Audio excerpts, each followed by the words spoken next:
You found it. Your home for the best content on your favorite team, the Fighting Tigers of LSU. Do us a favor. Subscribe to the channel. Leave your comments below. Be sure to smash that like button.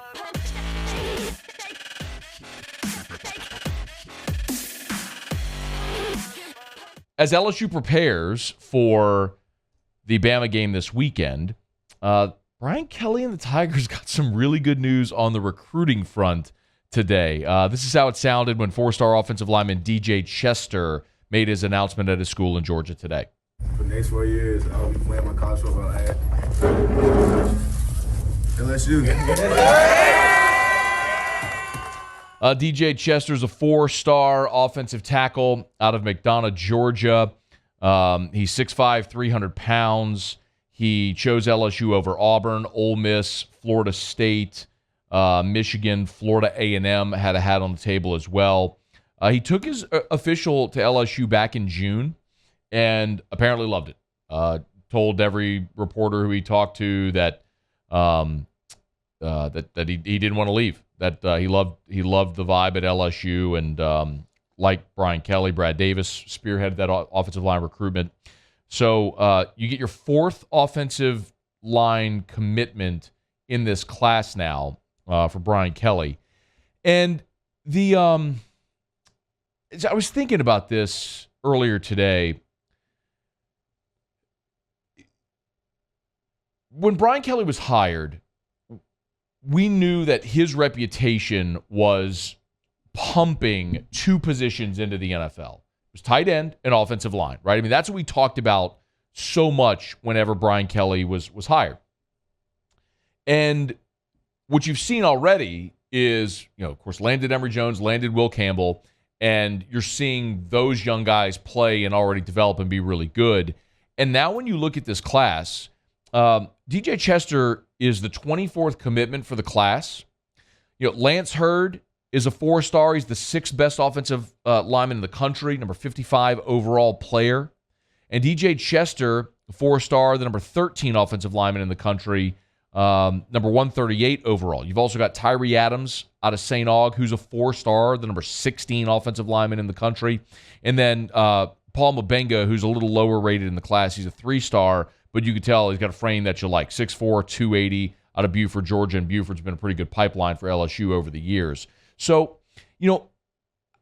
I kind of look and I go, this year on the offensive line, you went from replacing all five starters. You had a veteran line. I mean, Austin Decula started more games at LSU than anyone. You had Ed Ingram and Chasen Hines, and even Liam Shanahan, who was a transfer in here but started 2 years at center for you, kind of allowed you time to allow Charles Turner to build and develop a little bit. So, and look, you had a little bit of a revolving door last year, and a lot of different guys played, but you lost your whole starting offensive line from a year ago, all starting five. And it was so dire that you had to go dip into the transfer portal to get Tremont Shorts from East Tennessee State, Miles Frazier from FIU. You really went hard after Tyler Steen from Vanderbilt, who ended up at Alabama. And through 8 games, you've used 6 different offensive line combinations. Now, part of that is injury, but also, you were spending part of camp rotating centers. Remember, in spring, they cross-trained 5 different guys at center to find someone who could snap the football. You end up starting 2 true freshmen at tackle.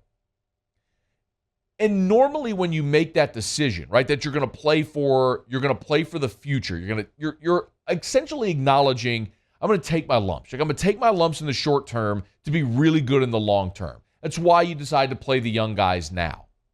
But what's happened, oddly, and to LSU's benefit, and it's certainly a great credit to Brad Davis, is your short-term take-your-lump window, your growing pains, lasted like 6 games. Because right now, LSU's offensive line is good. I'm not telling you they're a dominant group. I'm not telling you they're the best group in the SEC. What I'm telling you is earlier in this year, they were a sieve. It was a jailbreak every time someone brought pressure on Jaden Daniels.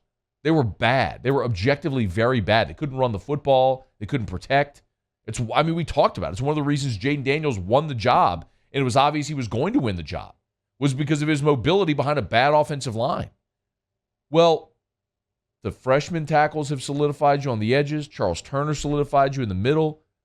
And you found it with Bradford and Dellinger as your starting guards. With Dellinger hurt, Miles Frazier's filled in admirably at left guard. So you found your starting five, and maybe the reason to be even more optimistic is when you look ahead, a year ago you lost your starting five. Next year you get everybody back. Charles Turner's going to be back as a fifth-year player. You're going to have Dellinger and Bradford back next year as your guards. Those two freshmen are coming back. You're going to have all five starters. Miles Frazier, he's a third-year player. He's a sophomore, a redshirt sophomore, so he's a third year. He is draft eligible, but I would assume Miles Frazier's coming back to LSU next year. And then on top of that, you look at guys like Cam Wire, who's a senior, and he could come back as a super senior. But you've got Martinez and Doomerville and Hill, and young guys like McAnaioli and Bordelon. Cardell Thomas is still on the roster.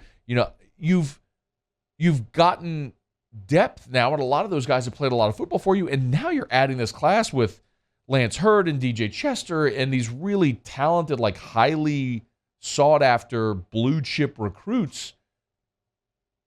The rebuild of this offensive line happened pretty abruptly. And when you look at it as it stands now and how it should look next year with all five starters returning in the depth that I just mentioned, that's going to go from being literally the biggest weakness on your team to start the 2022 season to maybe the cornerstone of your team in 2023, which is a pretty amazing about face. And obviously, you give the players a lot of credit for committing themselves to getting better and the young guys for playing and doing as well as they have. But you got to credit Brad Davis for his development of this offensive line and these guys, especially the young players, and Brian Kelly for getting out there and recruiting as well, man. So DJ Chester, four-star offensive lineman out of Georgia, commits to LSU, the 24th member of the 2023 class, the fourth offensive lineman. And, man, they are rolling right now.